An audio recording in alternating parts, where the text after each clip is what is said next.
All right, so last night was the Lakers Summer League game against Dallas and Cooper Flag. Just real quick about the Lakers, and then I'm going to speak about what I saw with Cooper Flag. With the Lakers, Cole Swider, 6 of 10 from overall, 6 of 9 from 3. You guys, look, man, I know a lot of you are probably hyped about Cole Swider. I'm not. I don't think the dude could really play. He could shoot. I don't think he could play. And he is going to be, and one of the announcers said it yesterday, he's going to end up being a Summer League legend, in my opinion. He is, when you watch him, he is get the ball in a spot, and if he gets that spot and has some space, he could shoot. That space is going to get smaller in the preseason, and it's going to get even smaller in the regular season. And if he happens to make a role in the playoffs, it's going to get minuscule. And he ain't going to be able to get that shot off. He is not in him. It's not in his game, I don't think. And I know you look at his shooting, and it looks, appealing. I get it. But he's going to be a Nicolo Skeetishvili. I spoke about Nicolo Skeetishvili in my last video, or one of my last videos. Nicolo Skeetishvili was this 6'11", 7'1", something like that, drafted by Denver, kicked ass in the summer league, and the game just did not translate. It did not translate to the regular season, and the dude ended up flaming out. He was brought back every now and again. You see him brought back. Like 2 years after he kicked ass, right? I seen him brought back. And then the 2 years after that, I seen him brought back. And every time he was brought back, he kicked ass, but less and less and less, and then he was just gone, right? And that's what I see in Cole Swider. I look at his game, and it's like, okay, yeah, you could shoot against these guys. But, man, once that gap gets tightened a little bit, nah, man, you can't do it.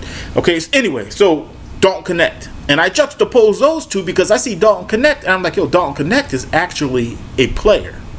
Not just a shooter, he's a player. He's a baller. And you could just tell Dalton Knect, when he's on and his game is right. I'm not saying hot. I'm just saying when his game is right, he is as good as anybody else on the court. Easy. And when he's not, he ain't. But see, this is the thing I see about Dalton Knect.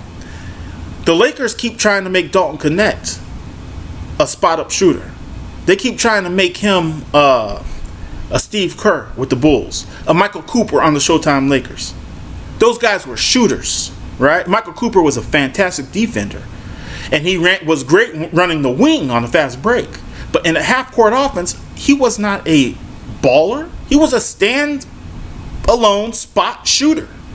And I see them keep trying to make Dalton Knect that, and then they try to flip and say, okay, now you could go. That ain't Dalton Knect. When I used to play, I could play all the positions, but they would have me play point guard, and then they tell you, okay, now go play power forward.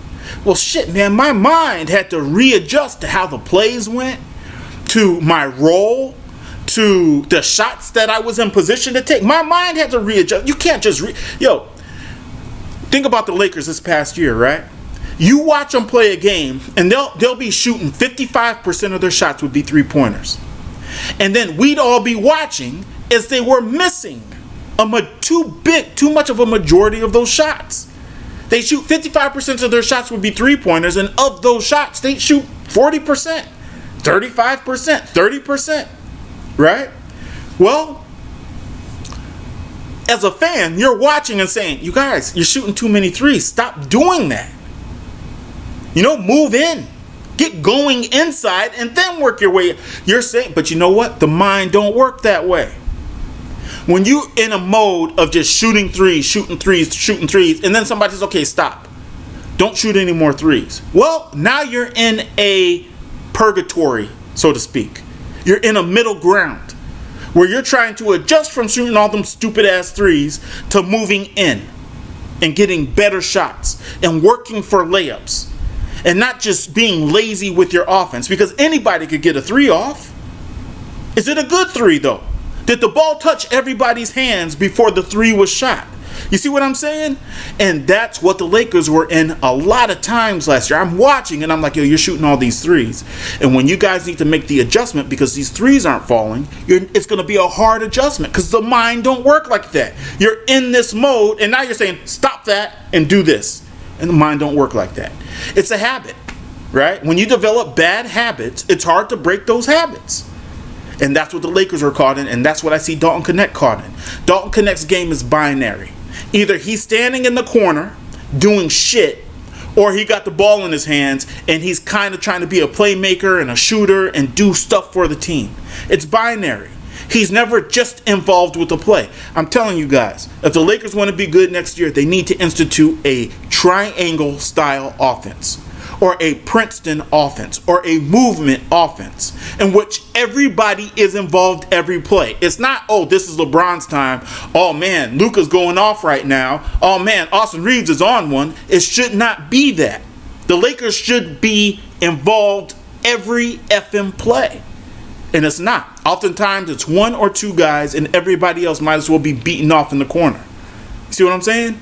And that's where I see Dalton Knect with the Lakers, with the offense that the Lakers run.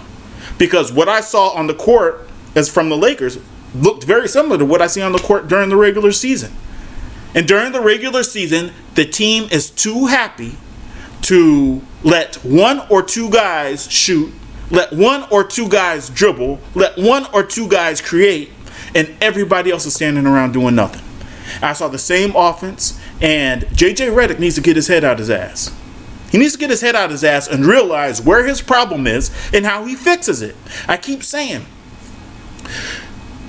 Phil Jackson went to Michael Jordan, arguably the greatest player ever. Phil Jackson went to Michael Jordan and said, look, man, this is when Phil Jackson first started. He said, look, man, we're going to run this offense. It's going to get everybody involved, but you're going to get as many shots or more shots. You just won't be holding the ball as long. But it's going to get everybody involved, and it's going to make everything easier for you. It was a triangle offense. And that's what he needed to do when you got two ball-dominant dudes like Scottie Pippen and Michael Jordan. No two guys win by themselves. It's the team that wins. And so Phil Jackson got the team involved, and JJ Redick needs to get his nuts up and say something. Do something. Because I'm telling you, next year starts and you're running some stupid ass offense, right? In which it looks like you're trying to win on the back of Luka Doncic and Luka Doncic only. I will be here to call your ass out. And I guarantee you, I will gain followers by calling your ass out. Because they'll see what I'm seeing. And I will see what they're seeing. And I'm not a talking head. I don't need to watch my words and watch my mouth. I got no advertisers, nothing. I'm beholden to no one except Laker Nation. I will be here to say it, and I guarantee you, if JJ Redick runs his team that way, I will gain followers just stating what's obvious and stating what's right in everybody's face, which is Luka can't pound the air out of the ball and you have a successful team. And you sure as hell can't let Luka do that and then have a successful team in the playoffs. And when I watched the Lakers last night against Dallas in a summer league game, I saw the same offense that I see during the regular season. Right? And a lot of times, if you want to tell if it's the same offense or not, watch Dalton Knect. Watch the guys that are off the ball and see what they're doing. Because if they're standing around not moving it, it's the same effing offense. And JJ Redick better fix it, man. He better pull his head out his ass. He better run a triangle or a Princeton offense, which are very similar. But it would significantly help this team and make Luka's job, ultimately make Luka's job easier. Anyway, Darius Bazley.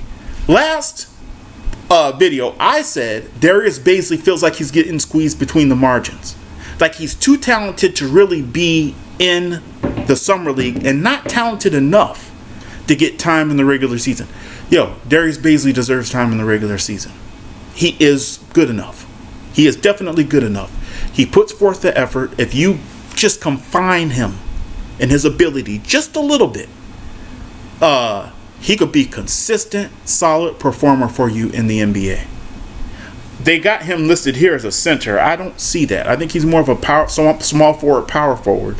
He's not necessarily going to give you points like that. but he's not going to hurt you. And he's a guy that you could bring in and expect the same thing every fucking time. And there is value in that. You know, you don't have to be exceptional. You don't have to be fantastic. You know, that there was a time when the Lakers, right? This is like in the last 5 years ago. 3 years ago, maybe 4 years ago. There was a time where the fans were like, oh, we need to get this guy on our bench and this guy. And I'm like, who the fuck needs all those guys on the bench?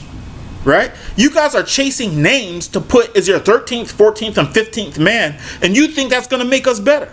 The 13th, 14th, and 15th man do not make you better. So gives a fuck if we got one of the Morris brothers on our bench. Who cares? You know? Oh, we got this shooter from North Carolina. He's our 14th man. Who gives a fuck? It doesn't matter. All you need is about 9 to 11 guys during the regular season to come in and be consistent with what they do off the bench. That's all you need. The 12th, 13th, 14th, 15th spots should be guys in your farm system. Should be guys that are up and coming. Right?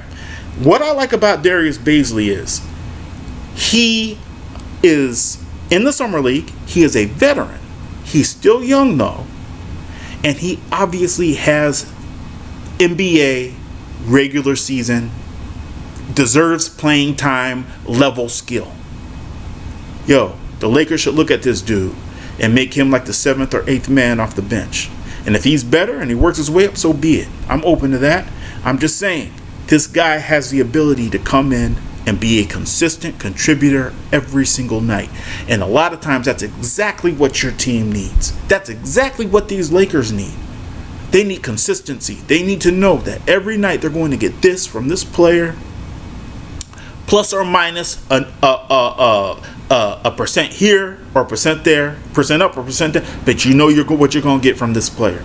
That's what Darius Bazley looks like to me. I really like him. I like his game. Good on him. Good on him for sticking with it. Bronny James. Look, Bronny James needs to understand that whatever he does in the summer league could be very Cole Swider-ish. It could be very Nicolas Kidishvili-ish. If he does not understand that he needs to handle the ball and become a point guard, playmaker, so on and so forth. He started the game, he hit his first 2 shots, and he looked good. Look, Bronny James always looks good. The way the dude moves on the court, he moves like a natural athlete. He definitely has some it. The it factor, he got some of that in him. It doesn't mean shit. It doesn't mean anything. I'm just speaking this potential, right? But the dude has to understand he needs to play point guard. And the Lakers, this is where the Lakers do some punk shit, man. And they often do shit like this. They're setting him up to be in the spot he wants to be in. They need to set him up to be in the spot the Lakers need him in. Man, who the fuck is Bronny James by himself? He ain't shit. He's nothing to me. Right? I don't give a shit what he wants. What do the Lakers need in order for the Lakers to be better? That's the $1 million question. And the Lakers need his ass to play point guard. That's what they need. And they need him to be an on-ball defender for opposing point guards. That's what they need. And I keep seeing this dude trying to be off the ball. The Lakers don't need no 6', 2" dude to be off the ball. They need him to be on the ball. So anyway, like I said, Bronny James, I like him. I like him more than I thought I would. I was pissed when they picked him initially, because I could give a shit less if LeBron James plays with his son or not. All that shit where, it's LeBron James and his son are on the court at the same time. I don't give a shit about none of that. I don't care. You guys could love the novelty and scream because, father and son both scored in the same court, all that dumb shit. I don't care one iota. Make the Lakers better or get the fuck on.